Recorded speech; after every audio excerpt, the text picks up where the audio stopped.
हमारे देश के जो जवान हैं, जो हमारे देश के युवा हैं, उनके लिए आप क्या संदेश देना चाहिए कि किस तरह से हमारे देश के युवा हैं, उनके मार्गदर्शन के लिए आप?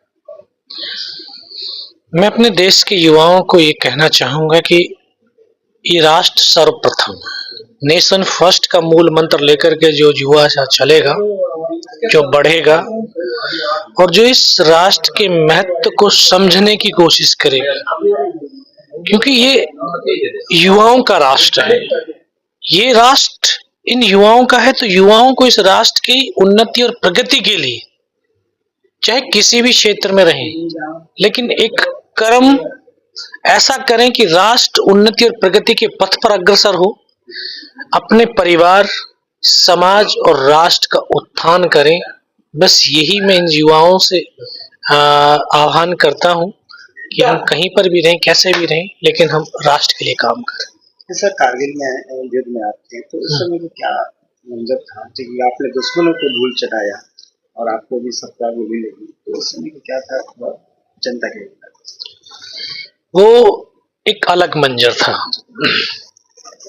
13,000 से 18,000 फीट ऊंची पहाड़ियां, रात का टेम्परेचर -20, लेकिन हिंदुस्तान के सैनिकों ने कंधे से कंधा और कदम से कदम मिलाकर के उन पहाड़ियों पर चढ़े भी, लड़े भी और उनका कब्रिस्तान भी बनाया। मुझे भी एक उस युद्ध का हिस्सा बनने का सौभाग्य मिला।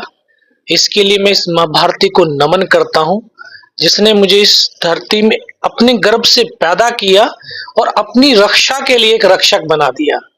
टाइगर हिल पर लड़ने का जो है सौभाग्य मुझे मिला। 17,000 फीट ऊंची पहाड़ी, 2 रात और 1 दिन उस पहाड़ी पर चढ़े। केवल 7 जवान ऊपर चढ़ पाए। 5 घंटे लड़े और 5 घंटे में से 7 जो जवान थे उसमें से 6 मेरे आंखों के सामने शहीद हो गए। आप लोगों ने फिल्मों में देखा होगा कि गर्दनें कटती हैं, धड़ चलते हैं। मैंने देखा नहीं है, जिया है। मैंने देखा कि किस तरह से गर्दन कट जाती है और जवान का धड़ चलता है, लेकिन जवान के हाथों से बंदूक नहीं छूटती है। किसी का सर पूरा बाहर निकल जाता है, किसी के पूरे दोनों हाथ, दोनों पैर कट जाते हैं। इस विषम परिस्थिति में भी अपने आप को स्थिर रखना, फिर दुश्मनों से लड़ना। कई गोलियां लग चुकी थी लेकिन घबराया नहीं। एक किसान का बेटा था, एक जवान का बेटा था, बहुत खेतों में हल चलाया था, फावड़े भी चलाए थे, बहुत गांव में कसरत भी किया था, बहुत डंडे भी खाए थे, माँ बाप के बहुत डंडे खाए थे। तो लेकिन वो डंडे, वो धूप की तपन, सर्दी की जो वो ठिठुरन थी, उससे एक बॉडी में इतनी सामर्थ्य, इतनी ताकत आ गई, क्योंकि बॉडी की ताकत ही मेंटल ताकत बनती है। तो जब वो गोली मार रहे थे तो गोली का जो पीड़ा होती है उसको तभी सह पाया, नहीं तो शायद सह नहीं पाता। गोली मारते रहे, मैं हंसता और मुस्कुराता रहा, का मतलब मैं अपने आप को उस समय अंदर से मुस्कुरा रहा था और उस दर्द को, दुख को सह पा रहा था। सब खत्म होने के बाद भी उठा, ग्रेनेड से हमला किया, हाथ टूट करके लटक गया था, पूरी हड्डी निकल के बाहर थी, पैर का पूरा मसल्स निकल के बाहर था, लेकिन फिर भी हिम्मत नहीं हारी थी। एक हाथ से राइफल उठाई, फिर फायर किया, 5 पाकिस्तानियों को मौत के घाट उतारा, वहां से खदेड़ा और फिर 500 मीटर नीचे लुढ़क करके भी आया। क्योंकि हम कहते हैं कि जो है भगवान नहीं मिलते हैं, भगवान मिलते हैं, लेकिन आस्था, विश्वास और समर्पण होना चाहिए।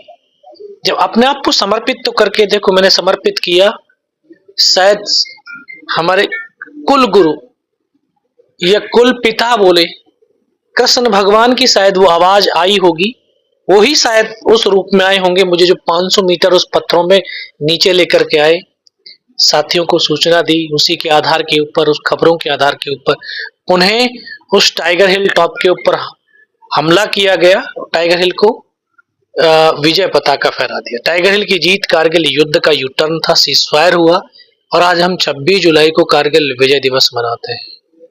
आप जानते हैं कि आज तक इस हिंदुस्तान के अंदर कितने परमवीर चक्र हुए? जानते? नहीं जानते। अभी आईपीएल हुआ था ना, उसमें कितने जो है लोगों ने जो कितने रन बनाए थे शायद जानते होंगे। कितने फिल्मी स्टार की फिल्म आने वाली है जानते होंगे। लेकिन हम देश के उन हीरोज को नहीं जानते हैं जिन्होंने अपने प्राणों की आहुति दे करके हमें घरों में चैन की नींद सुला रहे हैं और हमें ऑफिसों में आराम से वो काम कर पा रहे हैं। तो उन योद्धाओं की बदौलत नहीं जानते। शायद ये भी नहीं जानते होंगे कि कारगिल युद्ध के दौरान कितने लोगों ने अपने प्राणों की आहुति दी है। नहीं। आज तो पूरा वर्ल्ड हमारे हाथ में है। हम दूसरी चीजें देख सकते हैं तो क्या इन चीजों को नहीं देख सकते हैं? हमें देखना चाहिए। तो मेरा पुनः युवाओं से आह्वान है और कि देश के बारे में जानो, देश के सैनिकों के उन योद्धाओं के बारे में जानो और कर्म योद्धाओं के बारे जिन्होंने अपने कर्म को करते हुए अपने प्राणों की आहुति दी और इस राष्ट्र को ऊंची बुलंदियों तक लेकर के चले गए। अगर हम इन चीजों को देखेंगे तो हमारे अंदर प्रेरणा जगेगी, हम कुछ करने की हमारे अंदर ललक जगेगी, तभी हम आगे बढ़ पाएंगे। मैं कैप्टन योगेंद्र सिंह यादव, परमवीर चक्र, कारगिल युद्ध, 18 ग्रेनेडियर।